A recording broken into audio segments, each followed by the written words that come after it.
Assalamualaikum warahmatullahi wabarakatuh. Shalom, Om Swastiastu, Namo Buddhaya, salam kebajikan, serta salam sejahtera untuk kita semua. Perkenalkan, saya Made Rizkayani dari kelompok 11 dan rekan saya Muhammad Fahri Gobel.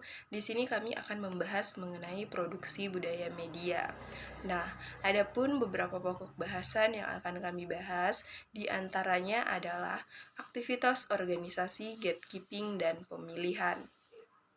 Istilah gatekeeping sendiri telah secara luas digunakan sebagai metafora untuk menggambarkan suatu proses di mana seleksi dibuat dalam kerja media, terutama pada keputusan mengenai apakah diperbolehkan atau tidak sebuah laporan media masuk melalui pintu media berita ke dalam saluran berita. Nah, dalam konteks organisasi, aktivitas gatekeeping ini juga merupakan proses seleksi penyaringan dan pengendalian terhadap informasi yang akan disampaikan kepada masyarakat. Misalnya, ketika ada laporan berita atau informasi, maka laporan berita ini akan masuk pada proses gatekeeping dan pemilihan. Nah, pada proses ini, laporan berita akan diseleksi apakah dapat melewati pintu berita hingga sampai ke saluran berita. Namun, jika sesuai dengan apa yang diinginkan oleh media, maka laporan berita ini akan masuk ke dalam saluran berita. Begitupun sebaliknya, jika laporan berita yang bukan yang diharapkan, maka media akan membuat laporan berita ini tidak bisa melewati pintu berita. Kemudian yang kedua, ada pengaruh terhadap pilihan berita. Nah, menurut Fishman 1982, apa yang diketahui dan dapat diketahui oleh media bergantung pada sumber pengumpulan informasi dan pengelolaan informasi, yang mana itu dari agen-agen tersebut. Nah, biasanya faktor utama yang mempengaruhi pilihan akhir yang dapat dilihat itu biasanya dibawa dari topik orang, tempat, waktu, dan juga biasanya berupa kombinasi dari ketiga-tiganya. Nah, seiring dengan ciri-ciri ini, bagaimanapun merupakan pertanyaan mengenai apakah biaya dan daya tarik khalayak dan ada kecenderungan umum untuk melihat kepada orang terkenal, terutama politikus dan pesohor, di mana biasanya politikus dan pesohor ini yang membuat berita itu semakin terkemuka karena mereka terlibat di dalamnya. Dan juga berita itu atau media akan semakin populer dan semakin terkenal dan semakin banyak perhatian dan akses istimewa sebagai sumber yang dapat diharapkan. Kemudian yang ketiga, ada beberapa faktor dari pemilihan berita. Di sini saya ambil ada 4, yang mana yang pertama itu kekuasaan, status, atau popularitas individu yang terlibat di dalam peristiwa. Seperti yang sudah saya bilang tadi, ketika pesohor ataupun politikus masuk ke dalam berita, maka itu akan membuat nilai jual yang tinggi untuk media. Kemudian yang kedua ada kontak personal atas reporter. Yang ketiga lokasi peristiwa. Yang keempat kedekatan halayak dengan orang-orang dan peristiwa yang ada di berita. Kemudian yang keempat ada perjuangan terhadap akses antara media dan masyarakat, di mana kita bisa lihat bagaimana cara isu yang telah dikemukakan mengasumsikan bahwasanya media massa secara efektif mengontrol aliran informasi antara masyarakat dan anggota-anggotanya. Di sini tuh maksudnya media massa sebagai alat yang efektif untuk mengontrol aliran informasi antara masyarakat dan anggota-anggotanya itu karena media massa ini memiliki peran yang sangat signifikan ke dalam pemberian informasi kepada masyarakat, di mana kita sering melihat bahwasanya media memberikan informasi itu biasanya dari dalam bidang hiburan dan juga pendidikan. Kemudian, ada pun sarana untuk opini, informasi, dan semacamnya. Hal ini juga berhubungan dengan perilaku di mana media menggambarkan apa yang menjadi realitas bagi masyarakat. Mungkin mereka akan melakukan ini dengan cara mengubah, mendistorsi, seperti itu. Kemudian yang kelima, ada bentuk baru realitas televisi. Ada beberapa contoh di sini yang akan saya bilang. Yang pertama ada acara bincang-bincang dengan pembawa acara bintang dan tamu terkenal di hadapan halayak studio secara langsung, adapun diskusi publik dan program debat dengan halayak studio secara langsung dan partisipatif, ada program majalah dengan berita dan bincang-bincang. Jika di luar negeri ada yang namanya Good Morning Amerika, di Indonesia sendiri ada yang namanya FOA. Nah, FOA ini merupakan layanan broadcasting yang merupakan bagian juga dari Voice of America dan menyajikan berita serta informasi program yang khusus untuk audiensi yang berada di Indonesia. Layanan ini memproduksi berbagai macam program untuk radio, televisi, dan situs web yang sesuai dengan kebutuhan audiensi di Indonesia. Nah, program TV FOA ini di Indonesia masih dapat diakses dan masih ada. Berbagai program biasa yang diberikan itu ada Creative Talk, Dunia Kita, serta Kampung Amerika. Program ini juga dapat didengarkan melalui berbagai stasiun televisi di Indonesia, seperti RCTI, MNC TV, Trans 7, dan juga TVRI. Selain itu, program-program yang ada di FOA juga dapat diakses melalui radio, situs web, dan platform digital lainnya. Lanjut kepada pengaruh sumber terhadap pilihan berita. Erikson et al. 1987 bahkan merancang kategori khusus media sebagai sumber yang aktivitas utamanya adalah untuk memasuk jurnalisme atau jurnalistik, di mana mereka ini menggunakan nama organisasi sebagai sumber dari jenis yang telah disebutkan. Nah, ada beberapa sumber yang itu terdiri dari konversi pers, siaran pers, dan juga public relations, serta seterusnya. Nah, jika dilihat dari berita, akses sumber kepada berita itu disebut dengan akses sumber bergantung pada pasokan. Kemudian, dalam konteks berita, ada yang namanya sumber bersifat proaktif, di mana sumber yang bersifat proaktif ini bisa membantu dalam mengantisipasi masalah atau isu sebelum terjadi atau menjadi lebih parah atau lebih besar. Nah, sumber proaktif ini sering digunakan untuk mengidentifikasikan suatu potensi masalah, mengatur strategi, dan mengantisipasi masalah sebelum terjadi.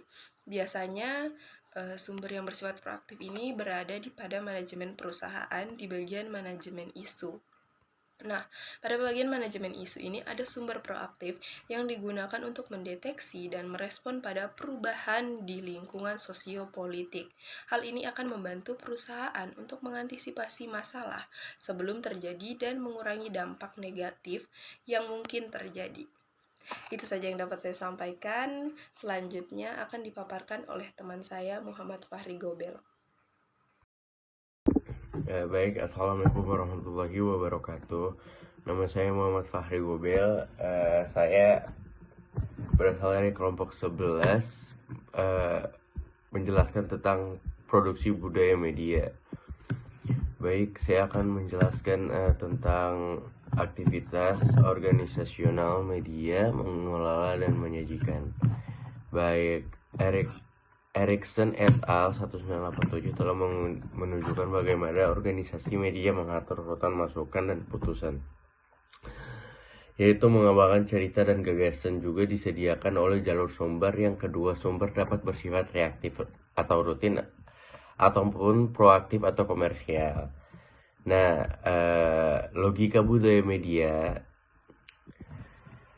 Adheide dan Snow 1979 adalah yang pertama menggunakan istilah logika media atau media logik untuk menangkap sifat alami sistem definisi yang telah ada sebelumnya dari jenis konten yang semacam apa untuk konten yang bagaimana. Nah, dalam model alternatif dalam pembuatan keputusan, dalam penilaian mekanisme mengenai budaya seperti apa diproduksi dalam dunia industri komersial dari media massa, Ryan dan Peterson 1982 mengabarkan 5 kerangka kerja utama untuk menjelaskan bagaimana keputusan dibuat dalam seni media. Nah, ada 5, yaitu Yaitu kerangkanya yang pertama adalah jalur perkumpulan atau assembly line, dan kedua keahlian kewirausahaan, yang ketiga ada persetujuan dan formula, yang keempat adalah citra halayak dan konflik, yang terakhir adalah citra produk tersebut. Nah, munculnya budaya conversion konsumen sebagai produsen. Nah, istilah ini merujuk pada serangkaian fenomena yang berhubungan dan bermula serta sepertinya disebabkan oleh konvergensi teknologi secara murni. Menurut Jenkins dan Deus pada 2008. Nah, sekian dari presentasi saya. Sekian dari presentasi saya. Sekian, terima kasih. Baik, terima kasih kepada rekan saya yang telah memaparkan materinya. Jadi di sini saya akan menyimpulkan sedikit mengenai produksi budaya media. Nah, produksi budaya media merupakan suatu proses kompleks yang mencakup pembuatan, penyebaran, dan konsumsi konten media. Dalam konteks ini, produksi tidak hanya merujuk pada pembuatan fisik atau teknis media, tetapi juga pada konstruksi naratif, representatif, dan nilai-nilai yang disampaikan melalui media tersebut. Media memiliki peran sentral dalam membentuk identitas kolektif, norma, dan pandangan suatu masyarakat. Proses produksi media mencakup pengambilan keputusan, strategi, termasuk pilihan topik, sudut pandang, dan narasi yang dapat mempengaruhi persepsi dan interpretasi audiensi. Selain itu, dinamika kekuasaan dan kontrol berperan aktif dalam produksi budaya media. Pemilik media, editor, dan produsen memiliki kekuatan untuk memilih dan mengatur konten yang disajikan sehingga dapat menciptakan naratif yang mendukung atau menantang status. Pentingnya kesadaran akan tanggung jawab sosial media dalam produksi budaya media menjadi kenyataan keberagaman dalam representatif.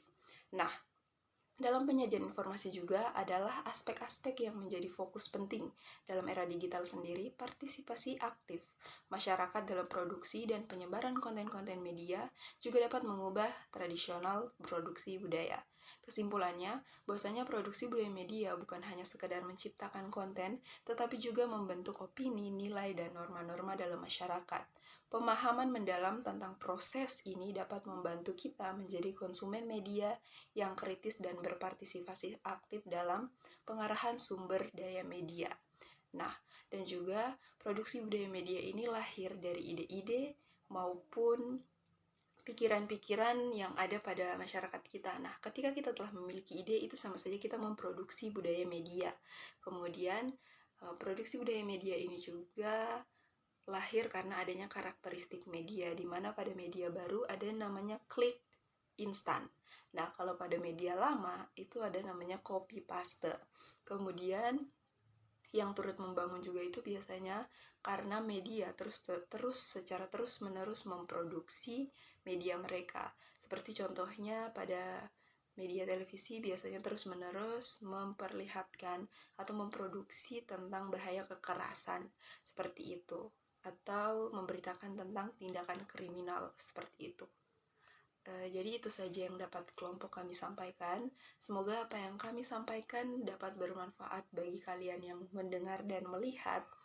Semoga juga materi yang kami sampaikan dapat membantu kalian dalam kehidupan sehari-hari. Itu saja dari kelompok kami. Sekian, terima kasih. Wassalamualaikum warahmatullahi wabarakatuh.